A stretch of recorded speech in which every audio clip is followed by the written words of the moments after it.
Ever since humankind first looked to the heavens, we have asked the question, are we alone?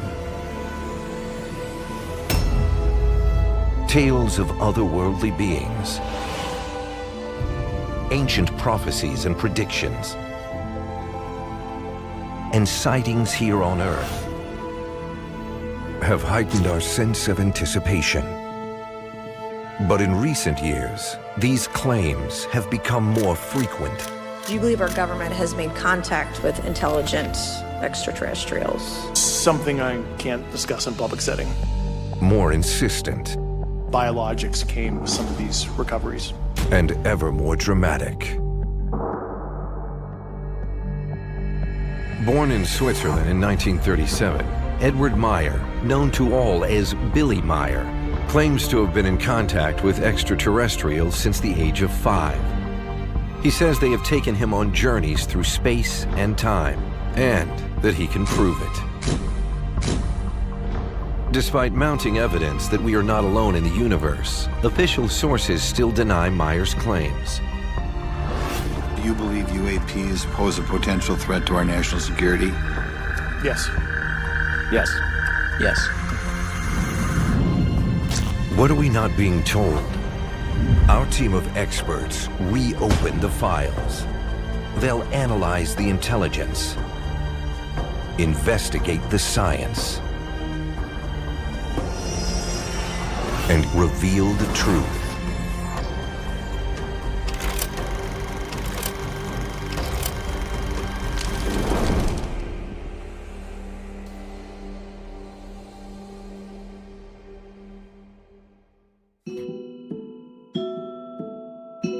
Edward Albert Billy Meier is a fascinating man.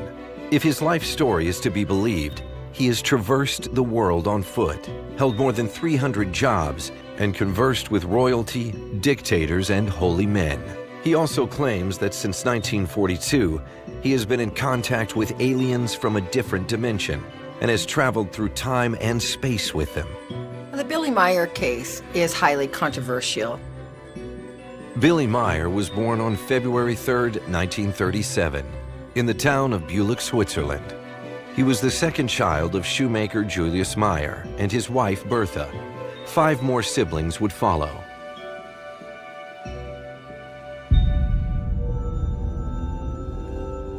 It was in 1942, as war raged across Europe, that Billy claims the aliens first visited him. He claims they began communicating with him telepathically when he was 5 years old. It was the start of their decades-long mission to make Billy a messenger for all mankind.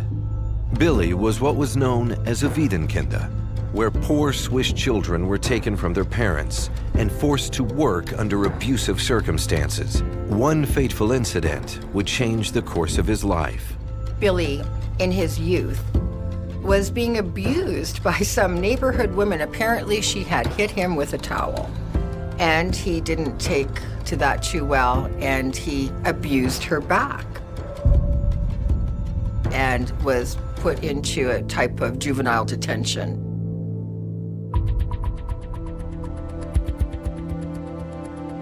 After his release, Meier wanted to get away from Switzerland, and even though just a teenager, joined the French Foreign Legion. The French Foreign Legion, a division of the French Army that began in 1831, is open to anyone willing to serve France's interests at home and abroad. As Billy was to discover, it's not for everyone. He found that this was not his calling in life, and he decided to return to Switzerland. He traveled everywhere, seeking, looking, experimenting, trying jobs, learning every spiritual philosophy and religion. He was a seeker. He was looking for something. Mein Name ist Eduard Albert Meier. Genannt werde ich aber rund um die Welt einfach Billy. Den Namen habe ich erhalten in Teheran, als ich auf der Walze war. Und seither ist mir dieser Name geblieben. Over more than a decade, he covered more than 225,000 kilometers on foot. He studied religions and practiced several firsthand. He also worked over 360 jobs, from chicken farmer to snake catcher. He also spent time working for police forces in the Middle East, bringing in mass murderers and serial killers. At this time, he was known as the Phantom. Living an itinerant life, Meier wasn't just changing locations and vocations. He was trying out new beliefs, new religions, and spiritualism. And his experiments with faith were, he claimed, guided by his extraterrestrial companions. Ich habe sehr viel gelernt, einerseits durch meine Eltern und andererseits durch einen Außerirdischen namens Pfad, den ich kennengelernt habe 1942. Da war ich 5 Jahre alt und Pfad hat mir sehr viel von meinem Schulwissen noch beigebracht, nebst sehr vielen anderen Dingen. Svat, like most other extraterrestrials that Meier supposedly encountered, was a Plejaren from the M45 star cluster, known as the Pleiades in the constellation Taurus. But, according to Meier, this is not the Pleiades observable by Earth's astronomers, because they live in a different dimension. When they travel to us, they have to cross through a dimension gate. The coordinates of these gates are a deeply held secret. The reason why the Plejaren were contacting Billy, he was told, related to an ancient mission reaching back many thousands of years. To fulfill this mission, he was told he needed to meet some very powerful people. Svath then introduced him to various international governments and heads of state, diplomats, and other important people. Das Pfad hat mich auch hier und da zu irgendwelchen Staatspersonen gebracht, die ich kennengelernt habe und mit denen ich sprechen konnte. Zum Beispiel der Gandhi in Indien, dann in Ägypten drunten der Farouk von heutiges Äthiopien, habe ich den Selassie kennengelernt. It was an incredible time in the young man's life, but more wonders were to follow. Als Svat gestorben ist, anfangs der 50er Jahre, hat sich bei mir eine weibliche Stimme gemeldet und kurz darauf ist eine junge Frau erschienen namens Asket, die dann mit mir Kontakt aufgenommen hat. Und diese Kontakte haben dann wiederum 11 Jahre lang gedauert. His guide may have changed, but the introductions to famous people on the world stage continued. Saddam Hussein habe ich auf einer meiner Reisen kennengelernt in Bagdad. Er war damals ungefähr im gleichen Alter, als mein Alter betragen hat. Ich war damals 22 Jahre alt. Er war bereits ein Mensch, der sich der Kriminalität zugewandt hatte und hat gesagt, wenn er mal irgendwie ans Ruder komme, dann würde er alles tun, um vom Volk anerkannt zu werden, selbst wenn er einen Heiligen spielen müsste. Not all of Billy's adventures were terrestrial, however. Billy claims to have traveled the solar system and visited a planet full of dinosaurs. Billy even claims to have met the real Jesus Christ, who was an ET named Emmanuel. Als Immanuel gelebt hat, der später fälschlicherweise Jesus Christus genannt wurde. Und der hat aber niemals etwas damit zu tun gehabt, mit dem, was aus seiner Lehre als Religion dann entstanden ist. Immanuel war ein Mensch von der Erde, er war erdgeboren. If claiming to know the real Jesus Christ wasn't controversial enough, things soon took an even more heretical turn. In 1963, Billy claims that he and a former Greek Orthodox priest, Isa Rashid, were guided by the Plejarens to a hidden tomb on the outskirts of Jerusalem. It had lain undisturbed for nearly 2,000 years. Inside, they claimed to have found scrolls wrapped in animal skin and protected with resin. Billy claimed that the scrolls were actually the Talmud Emmanuel, the true words of Jesus Christ. Over the next 7 years, Rashid translated these scrolls from ancient Aramaic, the language Jesus and his disciples would have spoken, into German. Meier and Rashid kept their work a secret. According to Billy, Rashid was pursued by agents of various religions threatened by the Talmud Emmanuel. Billy also says that eventually Rashid fled to Lebanon, his house was destroyed, and the scrolls were lost forever.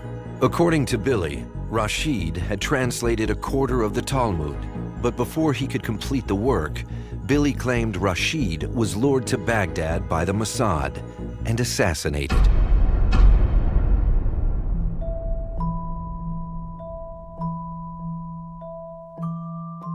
With the scrolls lost and Rashid killed, all that Billy had were partial translations. Luckily, the Plejaren apparently provided another copy of the scrolls. The final edition was published in 2011. A year after discovering the scrolls, Billy traveled to India, where the Plejarens granted him a special opportunity. Als ich 1964 in Indien war, da habe ich gelebt bei einem Mönch und dort erstmals ich Strahlschiffe fotografieren konnte. He was no longer alone in his alien encounters. Phobal Chang is the granddaughter of the monk with whom Billy lived while in India. She is also a retired UN diplomat and a friend and supporter of Meier's. She too claims to have witnessed the spaceships Billy spoke of during his trip. I would see it once a week or sometimes twice a week, ship over the Ashoka Ashram. Sometimes I would see more than 2. There is no record of Chang mentioning her sightings of these spaceships prior to her reconnecting with Billy in the 1990s. Since then, however, her story has remained unchanged. In the 1960s, as Billy Meier made his way around the world telling key political and religious leaders of his encounters with an alien life form known as the Plejaren, he would occasionally fall into harm's way. And in August 1965, while traveling in Turkey, tragedy struck. While traveling in Turkey, Billy Meier was on a bus with his arm out the window. The bus was hit by another bus, and Billy eventually lost his arm. It must have been very difficult for him.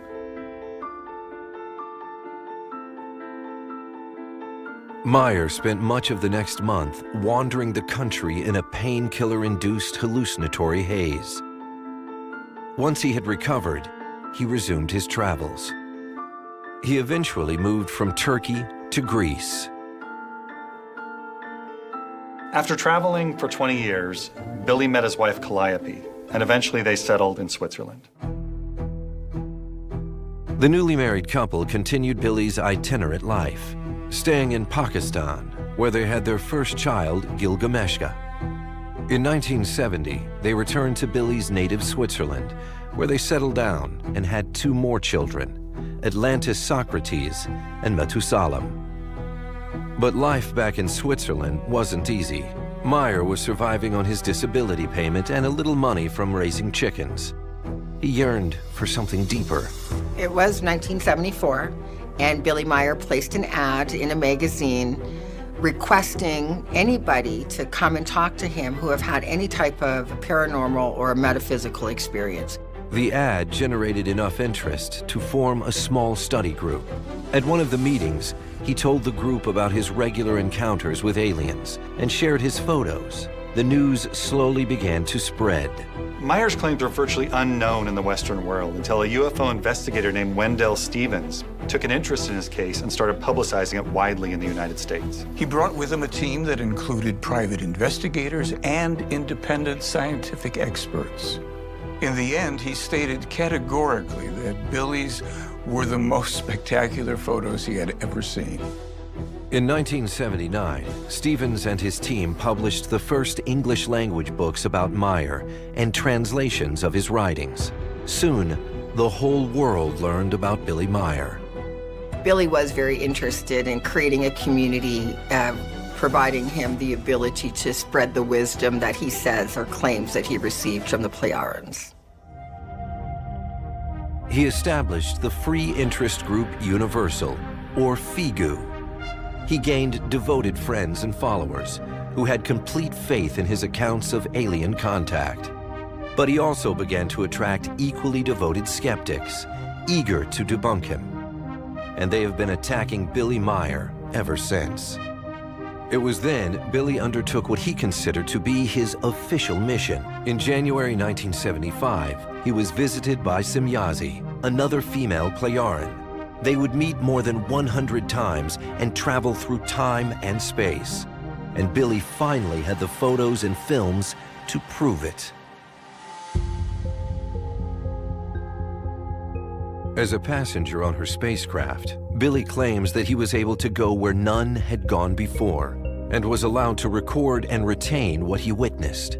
With his own camera, he documented his voyages to outer space and all the way to Venus. He goes into detail about what it was like on the beam ship, how it allowed him to take photographs, and his journey around the solar system. He states the 61 million kilometer flight to Venus was so fast, he only had time to view the monitoring system.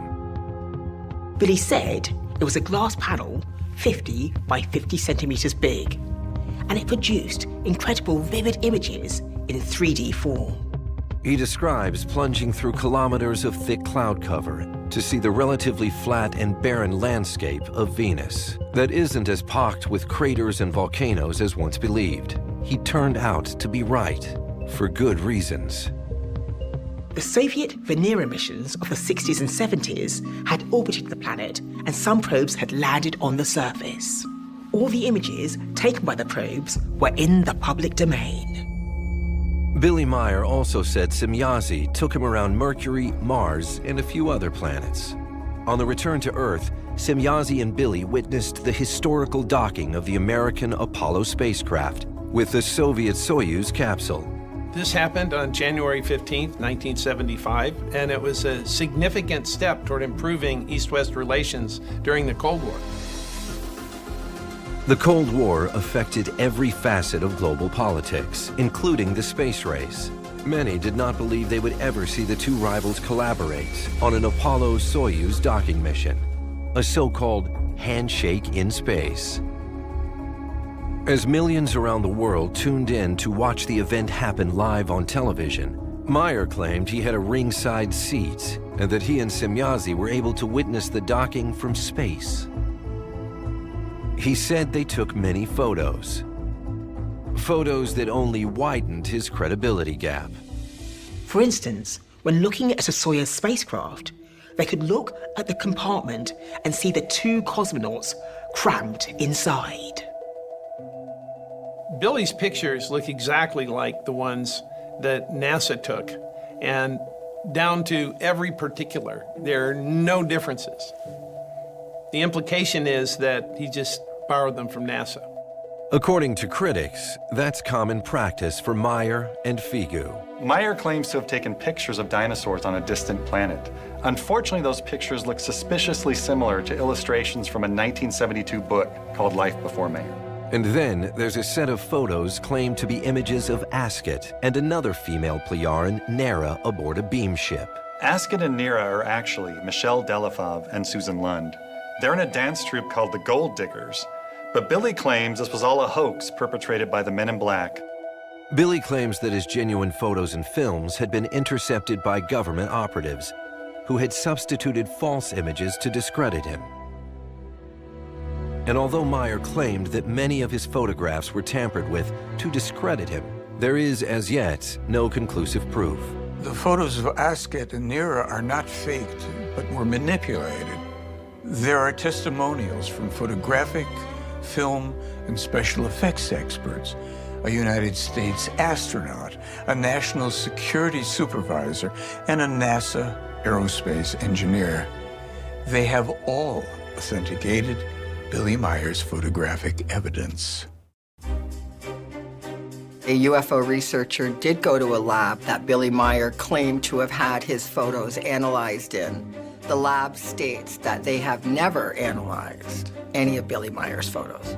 They tested these UFO photos under non-disclosure agreements. Secrecy was obviously critical.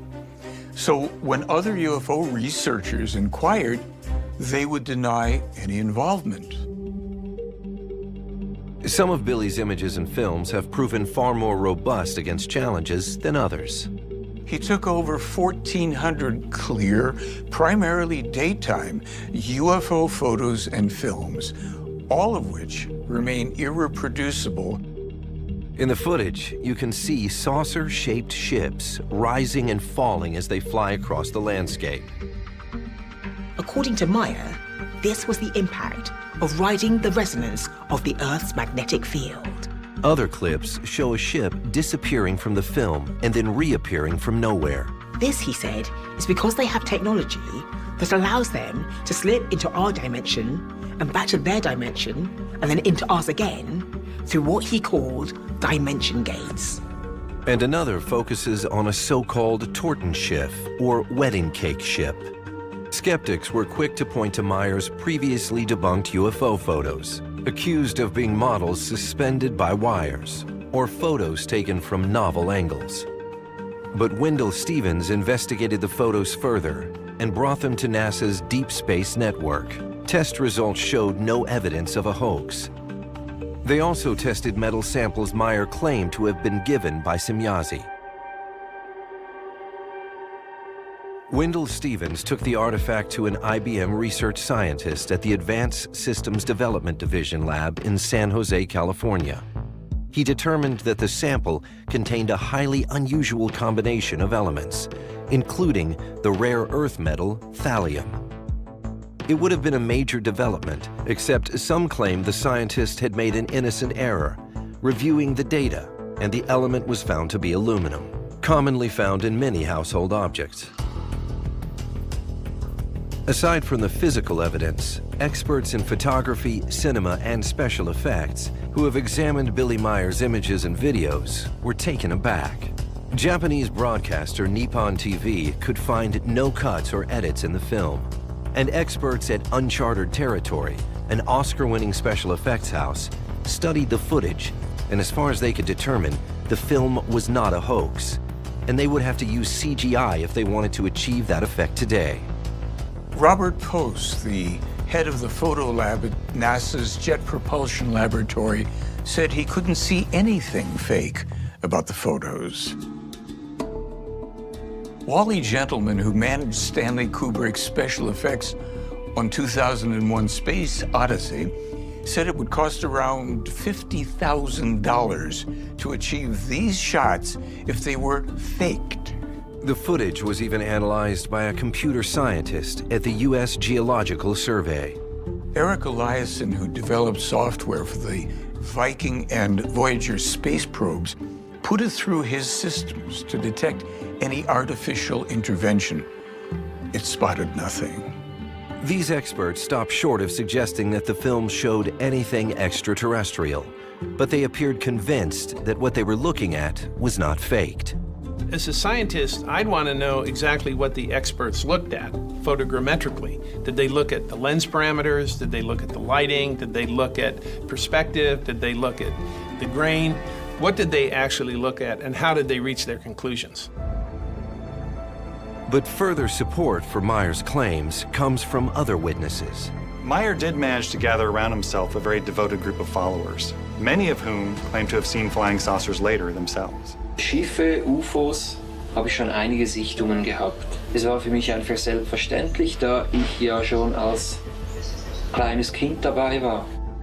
Habe ich dreimal das Glück gehabt, ein Foto zu schießen, wo ein UFO zu sehen ist. Das habe ich aber während der Aufnahme natürlich nicht gesehen, sondern erst als ich das Foto in der Hand hatte.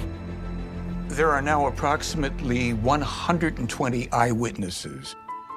I'm one of those eyewitnesses as well.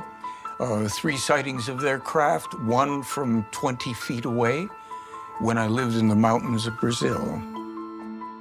The sightings, the photos, the space and time travel, and even the devotion of Billy's followers are just pieces of the puzzle. The bigger question is, what is Billy's mission? He has been shown that every god mankind has ever believed in was an extraterrestrial. Some came here intending to be worshipped, some came to be feared, and others came to help.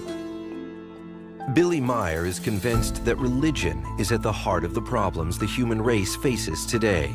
The Plejarens want to undo their ancestors' damage by empowering humans, and they want Billy Meier to spread their teachings. Having claimed to have had regular contact with extraterrestrials over the past 80 years, Billy Meier claims his alien contacts have given him an entirely new understanding of humanity. Dann sind die Menschen nicht mehr in der Lage, für sich selbst zu denken. Sie denken nur noch in dem Rahmen, der ihnen vorgeschrieben wird durch die Religionen, Sekten, Philosophien und Ideologien. Der Mensch muss aber aus sich selbst heraus seine Gedanken pflegen, seine Gedanken erlernen und die entsprechenden Gefühle daraus erschaffen. Religions are unproven, unscientific, and irrational myths. They require unquestioning acceptance under the threat of eternal punishment and damnation. Challenging organized religion has brought the threat of violence directly to Billy Meier's door. Somebody apparently nailed a note to the door of Billy Meier, essentially creating a death threat. The note said, "Enough, you dog, you'll be put down." Billy Meier had a precognitive dream that he was going to be shot. So, believing that dream, he placed a piece of metal in his chest. And later, luckily, it was there because he says he was shot and saved by that very piece of metal. Meier continued his mission, uninjured and undeterred. Das, was wir hier verbreiten im Center vom Hinterschmied-Rütti, das ist ganz einfach nur eine Lehre. Und wir nennen das die Lehre des Geistes, respektive Geisteslehre oder Lehre der Wahrheit. Die bewusstseinsmäßige Evolution, das ist der eigentliche Sinn des Lebens. Typing with one hand, Billy has managed to transcribe 10,000 pages of contact reports containing conversations with the Plejaren.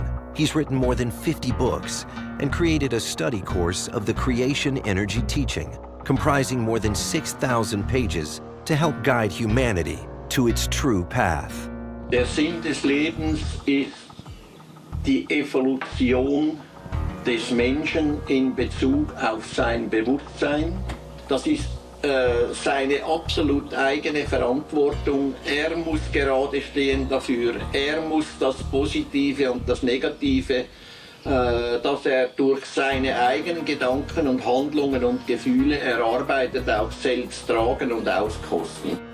Meier's teachings have led admirers to praise him as a true prophet, and detractors to accuse him of being akin to a cult leader and a fake. None of this, however, appears to faze him. Ich sehe mich ganz einfach als Lehrer an, als Künder, auch wenn man mir sagt, ich sei ein Prophet, und ich sehe mich einfach als ganz normalen Menschen, was ich auch bin. Even among the UFO community, Billy Meier is a divisive figure. Is he a prophet, a charlatan, or as his more vociferous critics would claim, simply mentally ill? Although Billy Meier has displayed many types of behavior that could indicate a level of mental illness, it would be unfair to label him mentally ill without a proper medical examination. He admits his alien adventures began when he started hearing voices at age 5. Billy was never diagnosed with schizophrenia, as far as I know, and he didn't really display that type of behavior, schizophrenic. That's a different type of behavior. He's a serial fantasist. That's the behavior he displays.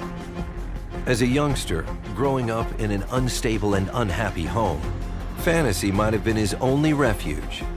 There are already indicators that Billy had issues in his childhood. He had been in trouble with the law. He'd been in trouble with school. His later personality was a seeker. Billy went everywhere, and he landed later on the extraterrestrial and continued to elaborate from there. It does seem that he is constantly seeking attention and validation.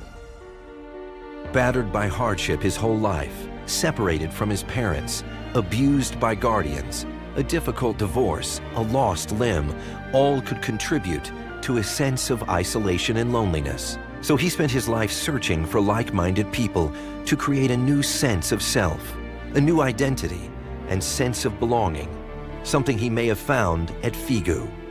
But only after conventional religion failed to satisfy him. He tried a lot of gods. He experimented with a lot of religions, but ultimately the Plejarens gave him the certainty and answers that he needed. Still, he couldn't quite abandon religion entirely, which arguably led to Meier's most inflammatory claim, the alleged discovery of the Talmud Emmanuel, an affront to every Abrahamic faith. There is precedent for something like the Talmud Emmanuel. The Dead Sea Scrolls were discovered in the 1940s and gave us the idea that we could discover scrolls that would give us insight into early Christian thought. And yet Meier and Figu are a strictly atheist group, with some of their writings aggressively anti-religion. How does this square with the Talmud discovery? In the last several decades, religion scholars have seen a dramatic increase in the percentage of people who have no organized religion. People are starting to create their own custom belief systems and dropping out of organized faith. Figu members claim they base their beliefs on evidence rather than faith, because to them, faith has negative connotations. Religion is used to control people through fear. This leads to conflicts in the name of religion, which permits people to give into their most base nature. Torture, terrorism, murder, all undertaken in the name of religion, with no personal responsibility. Meier's followers believe that this call for temporal self-determination over divine decree is at the heart of the alleged threats against Billy Meier's life. Billy's theological warnings found unlikely support from a NASA-funded Cambridge University project to explore how humanity would respond when faced with confirmation that we're not alone, and not, therefore, divinely chosen. Were Billy and the Plejarens right? Would the discovery of aliens shake human understanding to such an extent that world religions would crumble? The study suggested the opposite, that amongst all of the doubt, humanity would cling more tightly to faith. Whether UFOs have come to lead us, enlighten us, or abduct us, does our current understanding of science support the possibility of visitors from the Pleiades star cluster? It's 500 light years away. That's relatively close in astronomical terms, but totally beyond our practical reach. I think someday we might get up to 100,000 miles an hour or more. Some of the new drives NASA's considering could get us up to maybe 1 million miles an hour. But that would still be hundreds of thousands of millions of years to get to the Pleiades. So it doesn't seem like that's going to happen anytime soon. Swiss-born Billy Meier shot to prominence over his claims to have traveled with an alien race called the Plejarens 500 light years to their home in the Pleiades star cluster. He claims the Plejarens conquered the vastness of space by slipping through interdimensional gates. But how well are his claims backed up by current thinking in quantum mechanics and astrophysics? The multiverse theory suggests that our universe may be one of many parallel universes that sit under the umbrella of the multiverse. It's like the sliding doors concept, the idea that different possible outcomes of quantum events leads to a multiplicity of parallel universes. There are theories of multiple parallel universes springing from quantum mechanics, but there's no evidence that it's actually true, let alone that it would be possible to pop back and forth between the alternate universes. In the 1980s, string theory proposed a grand theory of everything, including four-dimensional space-time. String theory suggests that the fundamental constituents of the universe are actually made up of tiny vibrating strings that contain more dimensions than we're used to with three-dimensional space and time. It's these possible extra dimensions and how they relate to our universe that we're just beginning to understand. When he began discussing these interactions with the Plejarens, could Billy Meier have been aware of these theories? The idea of the multiverse was first proposed by physicist Hugh Everett and his many worlds interpretation back in the 1950s. According to the many worlds interpretation, when a quantum measurement is made, every possible outcome occurs, but each in a separate universe. This means there could be an infinite number of parallel universes, each with its own set of laws and conditions. So what we consider to be normal earthly reality isn't necessarily universal. These universes could have different fundamental constants, different laws of physics, and even different initial conditions. Different initial conditions means that you could create a universe that we might not even be able to perceive. If the multiverse is real, then could anything, even the claims made by Billy Meier about the Plejarens, be possible? We're not even close to testing the theory. We don't know how to yet. But in a reality with infinite universes, you have to acknowledge infinite possibilities, even crazy claims like Billy's. And if these claims are true, then what of Billy's role as a prophet? He has made many strikingly accurate predictions that have come true. Meier's never published these things as theories, but always as statements of fact, and he's never had to redact, retract, edit, or remove any of them. FIGU member Michael Horn is convinced of Billy's gifts. Some of the over 200 specific examples of prophetically accurate information published by Meier before official discovery include Meier's 1951 predictions of the climate crisis, the ozone damage, and environmental destruction. Meier's 1948 predictions of strong earthquakes in central Italy that would occur between 2015 and 2017, and the existence of hundreds of thousands of undersea volcanoes that encircle the Earth. Just recently, scientists discovered 19,000 of them. Meier's 1987 predictions of the destruction of the World Trade Center on 9/11, the creation of computerized AI weapons. If he did make these prophecies in advance of the events, what are the implications?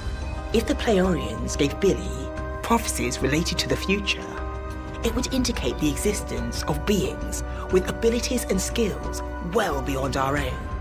In short, it would be seismic. His students are confident that time will validate Billy's claims, and his prophecies will be his enduring legacy. In 1958, he sent a document of nearly 150 predictions to a selection of UN heads of state.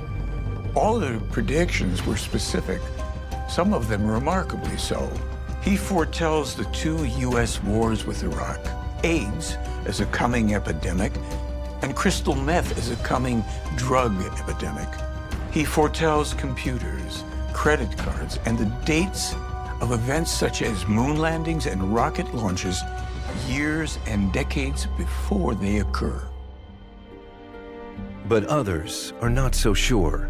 First of all, I'd want to go back and look at the hard data and see whether that's actually true. Were those predictions made? Or were they, as in usually the case, where someone looks in hindsight at what happened and then fits what happened into what we now already know? So I'd really want to look at the hard data. I don't take on its face that he made any of those predictions accurately. Billy's followers claim his visions even extended to outer space. Billy said that Io, one of Jupiter's moons, is the most volcanically active body in the solar system. And he published this 5 months before the scientists discovered it. In 1981, he issued a warning about a red meteor that would endanger the Earth either on the 13th of April, 2029, or on the same date, 7 years later, in 2036. Billy Meier has lived an extraordinary life. He's an extraordinary man who is obviously highly intelligent, well-traveled, and well-versed in scientific discovery. All characteristics that have allowed him to make some extraordinary claims. Some easily refutable, some not so much. Many of Billy Meier's predictions were highly predictable, and anybody following the news or the climate of politics would have made the same prediction. I'm driven by probabilities, and I'm looking at this the way an intelligence analyst would, with alternative hypotheses. On the one hand, we have the fact that there are really aliens and Billy really captured them on film. On the other hand, we have that he fabricated it and the experts that looked at it were just wrong. Which one's more probable?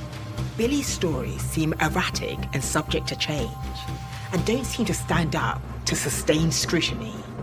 So as a scientist, I find them hard to believe.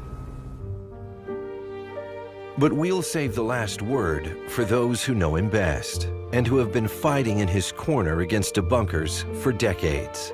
The skeptics would like us to believe that this man with no resources, working as a night watchman on a partial disability pension, with one arm, is not only a master model maker, photographer, filmmaker, metallurgist, electronics genius, sound engineer, geographer, and agriculturist, along with 30 other disciplines.